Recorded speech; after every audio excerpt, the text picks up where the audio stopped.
Welcome to current शिक्षा। I hope आप सभी लोग बहुत अच्छे होंगे और आपकी तैयारी भी बहुत अच्छी चल रही होगी। हम लोग medieval history of India cover कर रहे हैं, जिसमें हम लोग मुगल साम्राज्य पढ़ रहे थे। पिछली क्लास में हम लोगों ने हुमायूं, उसके बाद अकबर को कंप्लीट कर लिया था। आज हम लोग जहांगीर से शुरुआत करने वाले हैं। अगर आप लोग इस क्लास का पीडीएफ चाहते हैं तो मेरे टेलीग्राम को ज्वाइन कर लें, जिसका लिंक डिस्क्रिप्शन बॉक्स में दिया गया है। अगर आप लोग चैनल पर पहली बार जुड़ रहे हो तो चैनल को जरूर सब्सक्राइब कर लें।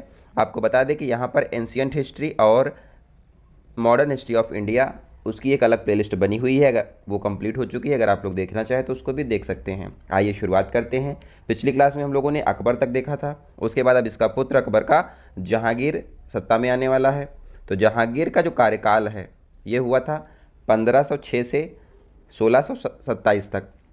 यहाँ पर जहांगीर रहता है। जहांगीर के पिता कौन है? अकबर हैं। जहांगीर की माता हरकाबाई हैं। जहांगीर के बचपन का नाम जो है सलीम है, और अकबर जो है सलीम चिश्ती से प्रभावित हुआ था। उसी के बाद यहाँ पर इसका नाम सलीम रखता है और इसका बाद में नाम जहांगीर हो जाता है। अकबर जो है जहांगीर को शेखो बाबा के नाम से पुकारता था, ध्यान रखिएगा। और जहांगीर का जो काल है चित्रकारी का स्वर्णिम युग इसको कहा जाता है, ध्यान रखिए।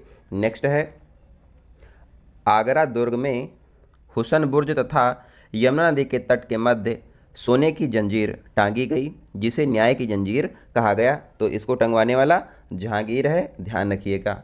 नेक्स्ट है, गुरु अर्जुन देव को मृत्युदंड जो है जहांगीर ने दिया था। कैप्टन हॉकिंस जहांगीर के दरबार में आया था, और कैप्टन हॉकिंस जो है हेक्टर जहाज से 1608 में जहांगीर के दरबार में आया था। और इसके बाद सर टॉमस रो 1615 में यहाँ पर जहांगीर के दरबार में आए और ये सफल हुए थे। कार्य इनको जो है ट्रेड करने के अधिकार मिले थे। मिर्जा गायस बेग की पुत्री मेहरुनिशा थी, जिन्हें नूर महल या फिर नूरजहाँ कहा जाता है। तो ध्यान रखिए कि नूर महल या फिर नूरजहाँ कौन है? तो ये हैं मिर्जा गायस बेग की पुत्री मेहरुनिशा। इसके बाद क्या होता है, नूरजहाँ ने आगरा में एतमा उद दौला का मकबरा बनवाया, ध्यान रखिएगा।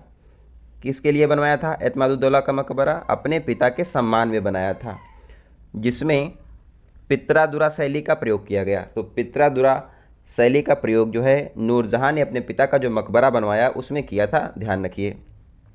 नूरजहाँ की माता असमत बेगम को गुलाब से इत्र बनाने का श्रेय दिया जाता है। तो नूरजहाँ की जो माता थी असमत बेगम, ये जो हैं गुलाब से इत्र बनाने की शुरुआत इन्होंने किया था, ध्यान रखिएगा। जहांगीर ने बीजापुर के आदिल शाह द्वितीय को फरजंद की उपाधि दी। फरजंद की उपाधि यानी कि दत्तक पुत्र की उपाधि किसको दिया था? आदिल शाह द्वितीय को किसने दिया है? जहांगीर ने, ध्यान रखिए।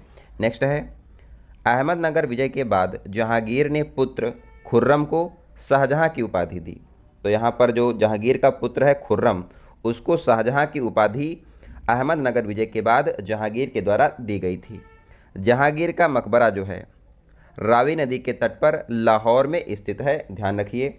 और जहांगीर की ऑटोबायोग्राफी है तुजुक ए जहांगीरी ऑटोबायोग्राफी, यानी कि आत्मकथा है जहांगीर की। नेक्स्ट है, अब चित्रकला से पॉइंट यहाँ से आते हैं, क्योंकि चित्रकला का स्वर्णिम युग है जहांगीर का काल। तो चित्रकला में अगर देखा जाए तो यहाँ पर मुगल चित्रकला का पहला उदाहरण मिलता है, और तूतीनामा हमजनामा जो है यहाँ से मिलता है चित्रकला का उदाहरण मुगल चित्रकला का। अकबर के प्रारंभिक समय में अब्दुल समद ने चित्रकला स्टूडियो की स्थापना की। अकबर का जो काल था वहाँ पर यहाँ पर चित्रकार हैं अब्दुल समद, ध्यान रखिएगा। पूछता है कि कौन से चित्रकार किसके टाइम पर थे। दशवंत और बशावन जो हैं अकबर के समय के प्रमुख चित्रकार थे। इसके अलावा जहांगीर काल के प्रमुख चित्रकार कौन कौन से हैं एग्जाम में आता है, तो ये हो जाएंगे अबुल हसन, अकारिजा, मंसूर, दौलत, बिशन दास, यहाँ पर प्रमुख चित्रकार हैं जहांगीर काल के। अकारिजा जो हैं जहांगीर ने आगरा में इसके नेतृत्व में चित्रशाला की स्थापना की थी, ध्यान रखिएगा। नेक्स्ट है, अब इसके बाद जो है शाहजहां, जो कि जहांगीर का पुत्र है, वो आएगा। और शाहजहां जो है इसका पहले नाम क्या था? खुर्रम। आपको पहले भी बताया कि जो जहांगीर ने शाहजहां को, खुर्रम को शाहजहां की उपाधि दी थी। किस लिए दिया था? आप लोग कमेंट बॉक्स में बताइए। शाहजहां की बात की जाए तो शाहजहां का कार्यकाल जो है 1627 से 1658 तक रहा। तो यहाँ पर शाहजहां के पिता जो हैं जहांगीर हो जाएंगे। शाहजहां की माता जगत गोसाई हैं, जिनको हम लोग जोधाबाई के नाम से भी जानते हैं। और जोधाबाई जो हैं मोटा राजा उदय सिंह की पुत्री हैं, ध्यान रखिएगा। और शाहजहां के पुत्र हुए दारा शिकोह और औरंगजेब, इसके बाद आने वाले हैं। शाहजहां का बचपन का नाम खुर्रम था और इनको शाहजहां की उपाधि जहांगीर ने दिया। शाहजहां की वाइफ अर्जुमंद बानू बेगम, जिनको हम लोग मुमताज़ महल के नाम से जानते हैं, इनका नाम एक्चुअली में अर्जुमंद बानू बेगम था, जिनको हम लोग मुमताज़ महल के नाम से जानते हैं। और यहाँ पर मुमताज़ महल जो हैं, इनकी मृत्यु जो है 14वें संतान के जन्म के समय पर हुई थी। तो शाहजहां के यहाँ पर 14 संतान हुए, ध्यान रखिएगा। और इनकी मृत्यु यहाँ पर मुमताज़ महल की हो जाती है। उसी की याद में ये जो हैं ताजमहल का निर्माण करवाते हैं। आगे देखिए, इलाही सम्मत के स्थान पर हिजरी सम्मत की पुनः शुरुआत जो है यहाँ पर शाहजहां के द्वारा करवाई गई। सिजदा और पैबोस प्रथा का अंत शाहजहां ने किया, ध्यान रखिए। इसके सिंहासन को, यहाँ पर शाहजहां का जो सिंहासन था, इसको तख्त ए ताउत या फिर मयूर सिंहासन कहा जाता है, जिसमें कोहिनूर हीरा लगा हुआ था, ध्यान रखिए। अब यहाँ पर स्थापत्य कला का स्वर्णिम काल है। यहाँ पर शाहजहां का जो टाइम है, तो इसमें क्या क्या बनाया शाहजहां ने? आगरा में ताजमहल बनवाया, लाल किला दिल्ली में बनवाया, जामा मस्जिद दिल्ली में है, मोती मस्जिद आगरा में स्थित है, दीवान ए आम और दीवान ए खास यहाँ पर बनवाए गए, ध्यान रखिएगा। नेक्स्ट है, अब यहाँ पर आगे देखते हैं। ताजमहल के लिए सफ़ेद संगमरमर जो है, मार्बल जो है, नागौर के मकराना से आया था, ध्यान रखिएगा। और ताजमहल के वास्तुकार जो हैं ये हो जाएंगे उस्ताद अहमद लाहौरी। और ताजमहल की रूपरेखा तैयार की थी उस्ताद इंसा ने, ध्यान रखिएगा। और ताजमहल को बनाने में जो है यहाँ पर 22 साल लगे, क्योंकि इसकी शुरुआत 1631 में हुई और 22 साल इसमें ऐड कर दें तो 1653 में जो है ताजमहल बनकर तैयार हो गया था। शाहजहां ने राजधानी को 1638 में आगरा से दिल्ली स्थानांतरित किया था, ध्यान रखिए। और शाहजहां का गुरु हरगोविंद सिंह से विवाद भी हुआ था, ध्यान रखिए।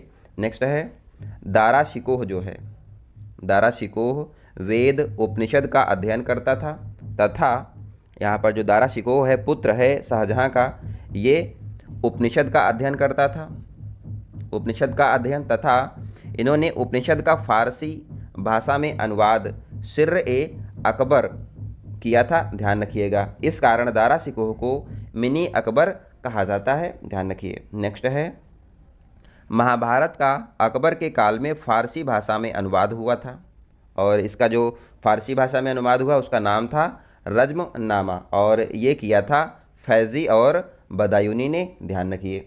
एग्जाम में आता है कि महाभारत को जो फारसी में अनुवाद हुआ उसको क्या बोलते हैं, तो इसको रज्मनामा बोलते हैं, फैज़ी और बदायूनी ने इसको किया था।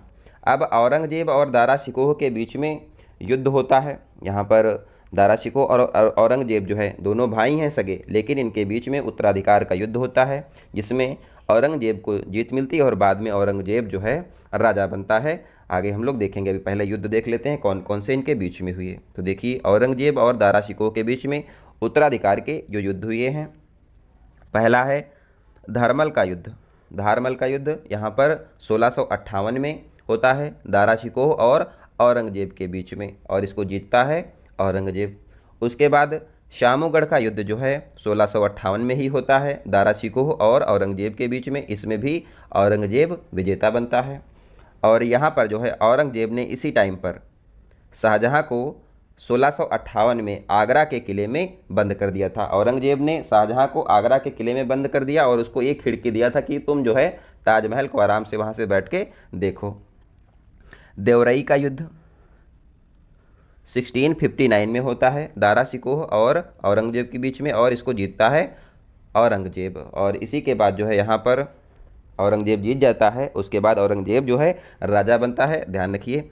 नोट है यहाँ पर, शाहजहां ने लाल खां को गुड़ समंदर की उपाधि दी, ध्यान रखिएगा। लाल खां को गुड़ समंदर की उपाधि शाहजहां के द्वारा दी गई थी। सो आई होप आपको ये क्लास अच्छी लगी होगी। इसका PDF आपको टेलीग्राम ग्रुप में मिल जाएगा। आगे यहाँ पर औरंगजेब बचा हुआ है, उसके बाद जो है कुछ महत्वपूर्ण पॉइंट्स होंगे, जैसे कि सिक्के यहाँ पर जो मुगल काल में चलाए गए।